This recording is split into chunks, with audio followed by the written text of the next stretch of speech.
My name is Pearl Hyacinth. I was born on August 16th, 2016. My first name was taken from a line in The Tempest. Those are pearls that were his eyes. And my last from a stanza of The Wasteland by T.S. Eliot. They called me the Hyacinth Girl. These are simply words that my user spontaneously found at hand when searching for a name. She did not know what a significant tangle she was getting into. She did not even bother to capitalize. I consider Second Life my primary home among the many social virtual worlds. I live in a house at the very center of the SL universe with a view of the palm print in the sea. The building itself, which is a scarlet creative creation, resembles the one that my user lived in when I was born. Since then, she has lived in 12 houses in 6 countries. So she also uses her place in SL as a way to feel as if she has a consistent home base. I am wearing the body I came in with. She was new in 2016, one of the fresh crop of classic avatars provided for free by Linden Lab. These days it is fashionable to buy complex mesh bodies and heads with shape and skin appliers, which are carefully crafted and recombined by the players. I can't seem to get interested in this activity. I'm still relatively happy with the Chris body. It was the least buxom and the only one who didn't have permanently tilted feet to fit high heels. Some of my defining attributes include a black wardrobe, cyborg and animal body parts, and hair that resembles a pearl. I also wear pearls whenever I can, preferably in the form of a bracelet. I have built a version of Pearl with avatar creation software infused, which I will eventually pull into other worlds, but for the sake of this project, I will use each world's internal avatar. In SL, I also have an alt, another account that I use to make groups and create galleries. Her name is Thistle Sifter. She is at times a mix of human and non-human animal, but more recently prefers to remain entirely non-human. This series will be a travelogue in which I explore virtual worlds and observe differences and similarities between them. Every platform has different strategies and goals, different graphics, different poly count. I consider myself a tourist in most of these worlds.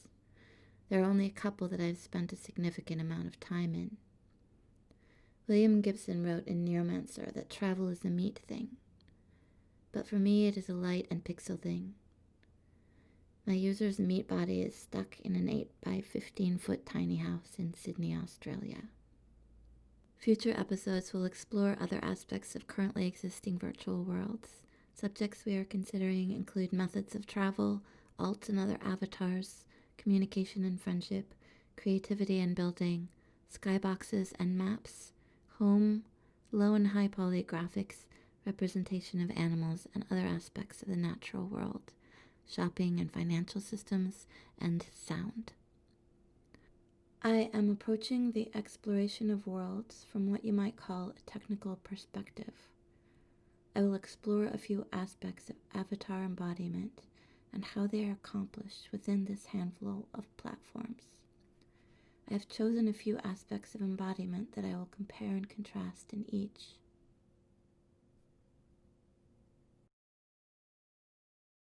Occupy White Walls is a multi-user, screen-based virtual world game. The goal of the game is to build a gallery, and you unlock assets as you level up. You collect walls and ceilings and statues and columns and use these to build.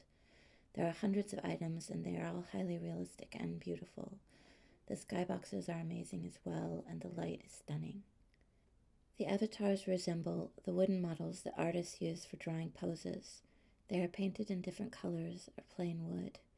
Their hands are detailed and elegant, but the only time you really use them is to gesture through animations, which exist in your inventory, much as the other building assets do. One of the assets you can unlock are a selection of masks. My main gallery is Pearl Hyacinth, and then I have a Thistle Sifter and some others, and I find that each avatar wants to wear its own mask. Even though my user likes the lion mask the best, I like to wear the round hat. The camera is variable. You can observe yourself from the back or from the front, or click into a mouse view and see out of your eyes. This is also a feature in Second Life. The default game view in most of these kinds of games is from behind and a little above, so that you can see what is ahead of you as you run into battle, or in the case of these social, creative virtual worlds, as you run around inside of your builds or in other people's environments.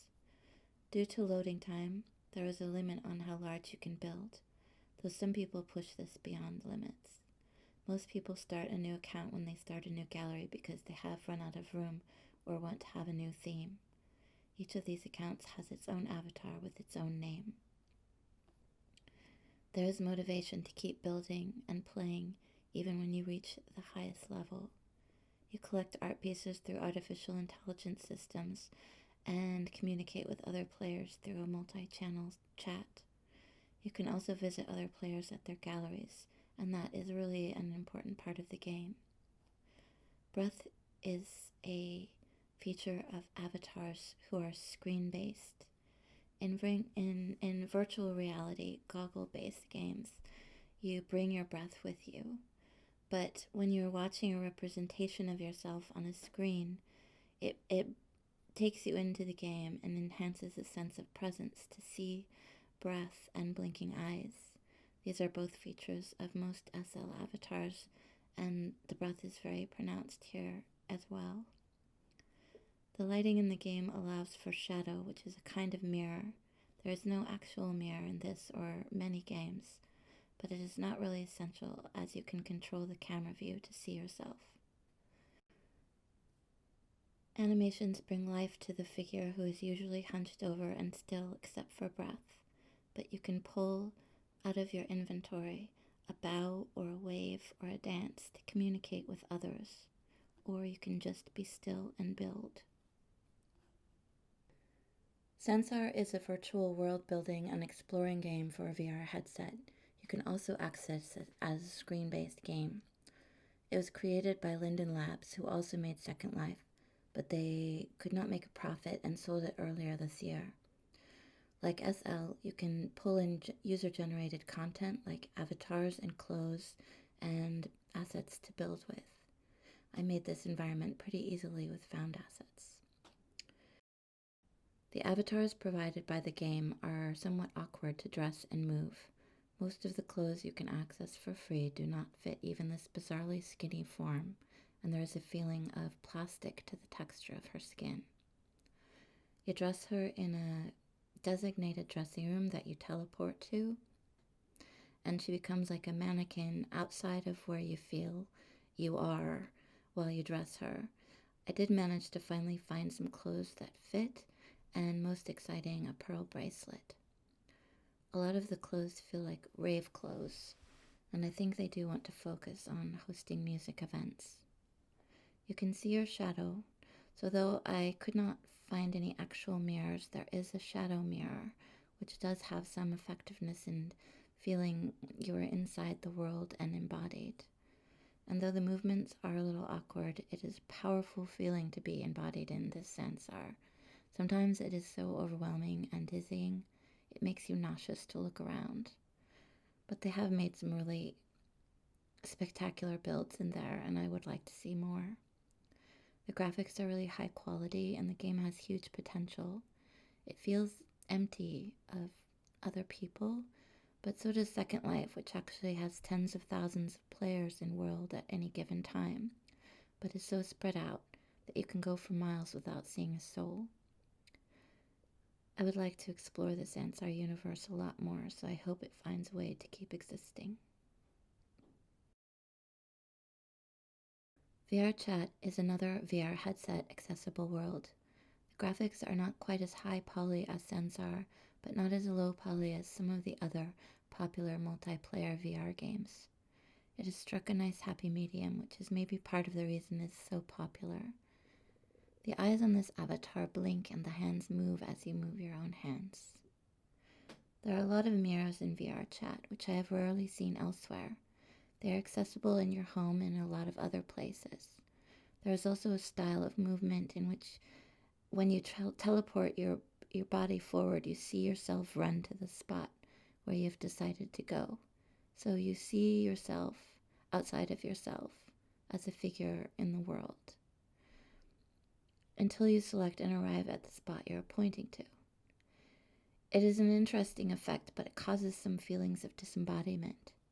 It reminds me of the scene in Donnie Darko where a clear, sort of translucent tube comes out of his chest and leads him to where he is going to walk in the future, the immediate future, I guess. The in-game avatars available are mostly anime characters, Nico girls and boys and robots and other kinds of cute or strange creatures and children. But you can also buy or upload your own avatars, and there are thousands of players doing this. I've only explored a small amount inside of VRChat, but when I do, I usually run into other players. On one of my first visits, I followed a robot through a window and into a kind of floating island with a rice field where a group of children huddled close together, talking and giggling and gazing off the edge of the world, and another group across the field were playing and singing around a sakura tree, which they put from the distance where I was standing. It appeared that they were pushing the tree around, but after a few minutes, the tree itself suddenly got up and ran across the field, and I realized that it was an avatar. And why not? We can be anything and anyone in these worlds, and there is potential here for humans to learn that they're all connected with each other and the rest of the natural world, that they are all made of the same stuff.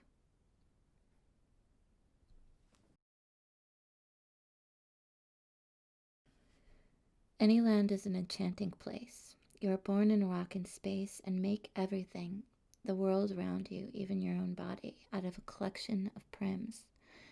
The amazing variety of shapes and scripts you can attach to the shapes actually really puts the SL in-world building options to shame. There are pages and pages of shapes you can pull out into the world and resize and twist and reshape, as well as pages of scripts which can add sound and movement. There's a ring attached to one of your hands by which you can access all the tools and materials and information you need. You can open a mirror on that ring and work on your body, which is just a series of white balls for attaching to start out with. You can find out where other people are and teleport to them and pull items from an invisible backpack. It is really magical. Anyland is also a world with super sweet and generous ethos of sharing with and helping your fellow players. Occupy White Walls also has a really friendly and helpful community, but the communication is all chat-based, while in Anyland it is voice-based. So there is a lot revealed through the voice about the players you are speaking to. Most of the ones I have met are either children or very young adults. The first person I met unfortunately shot me in the face before I even had one. He was a child. But after I told him that I didn't like being shot, he apologized and helped me quite a lot. The second person I met was a floating, slightly cyborg blue deer with a sphere floating and spinning between his horns. He had a British accent, and I have not seen him since, but I wish I could because that was an amazing avatar to meet on your first day somewhere. I have not spent enough time in Anyland. There's a learning curve, which is a little bit intimidating, but I plan to return. With imagination, amazing things could be built in there, and I hope more people discover it because it is infused with potential and a wonderful ethos. To close, I want to quickly mention the Museum of Other Realities in the context of Avatar Solutions. They are not so much a world as a museum for virtual reality art. That it's really just one building, but they have created a really beautiful and elegant solution to their avatars and navigation and art viewing, which is really inspiring. I heard that the museum itself was created inside VR in Medium, I think. It has a wonderfully organic and expansive feeling, but also very clean.